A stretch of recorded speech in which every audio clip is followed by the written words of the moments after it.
California's new governor faces backlash from families of crime victims for halting all executions. President Trump tweeted that Governor Gavin Newsom is defying voters who want to keep the death penalty. Supporters say the governor is helping to end a barbaric and racist practice that does not deter crime.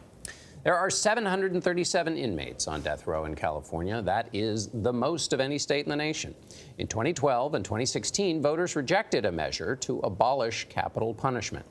Governor Newsom is here for his first live national TV interview since his inauguration in January. Welcome, Governor. Nice to be here with you. Thank you for being here. This decision, you said, came from an emotional place. Tell us what you mean by that. We have the largest death row not only in America, but the largest in the Western Hemisphere.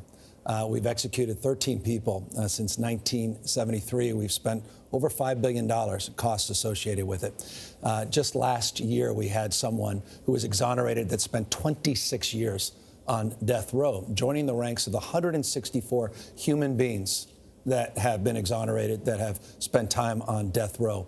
It's a racist system. You cannot deny that. There's no equal justice in this system. It's a system that is perpetuating inequality. It's a system that I cannot, in good conscience, support. Remember, governors are the last backstop. You sign that death. You literally sign a piece of paper putting another human being to death. And if I executed someone in California, I'd be doing it every day for the next 2 years. So answer that charge that this was put before the voters of California in 2012, 2016. They said they want the death penalty, and you, by executive order, have essentially done something at odds with the will of your voters. And the voters also entrusted me. I have the right, I have the responsibility to advance my judgment pursuant to the Constitution of the state, and I can provide reprieves. So I also have that right, and that's entrusted to me by the voters of California. And again, this is not an abstract issue any longer. We have 25 people that have already cleared, ready to go. They've gone through all their appeals. They've been exhausted. We're starting to stack folks up. I want to repeat what I said. 737 people. If you're going to execute 737 people, it's not only one a day for 2 years. It could be one a week for 14 years. What kind of state, what kind of country does that? And by the way, that's a worthy question to answer, not just to ask. Saudi Arabia, North Korea. I mean, there are few countries in the world that still execute their citizens in a premeditated way. I don't think the United States should be continuing to be in that. Let me ask you about another topic, and that's the environment. You were once called America's greenest mayor.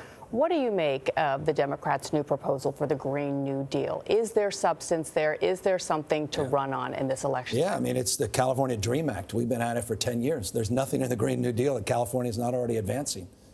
As our economy is growing, we are radically changing the way we're producing and consuming energy. California is a leader in the movement. We're the only fully functioning cap-and-trade program in the United States, and we're creating opportunities and jobs, innovation. I love the spirit of the Green New Deal. You know, the Republicans are ripping it apart. Yeah, they're making stuff up. It says as technologically feasible. I mean, there's a trigger in the entire piece of legislation that says, you know, they're just, it's hyperbolic. The fact is, if you want any evidence of climate change being real, come to California. The hots are getting hotter, the wets are getting wetter, the dries are getting drier, historic wildfires, mudslides. It is very real, it's very raw. And in our state, Democrats and Republicans are saying, you know what? Enough's enough. We're not interested in the debate. We want to focus on what to do. Can we talk about that college scandal? Because two of your schools, UCLA and USC, where parents were rigging the system, getting kids in. When you heard that, Governor, what did you think? And how were they able to pull this off for so long? You know what I thought? I thought it was outrageous and unconscionable. I serve on the UC Region, CSU Board of Trustees. But then I immediately thought this. What about the legalized version of that? What about the folks writing the $20 million check, putting their name on that building? Why don't you connect the dots to the folks that they quietly called for admissions or wrote a letter of recommendation or family members that got in? And I think about how weighted this is to people with wealth and privilege, not just the folks that are now being indicted, folks that are being arrested. So what's the answer? What's the solution? I think there's a we've got to reflect on this in a much deeper way. It's all about money. It's all about money. 2/3 of the folks that are in these positions of influence as administrators, their purpose, they're literally judged on their basis of their connections and their ability to raise money. But with that comes some expectation. People aren't just benignly writing $100 million checks.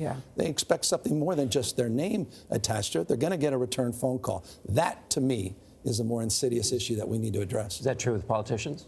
That's deeply true with politicians, deeply true with anyone in positions of influence, and politicians are among them.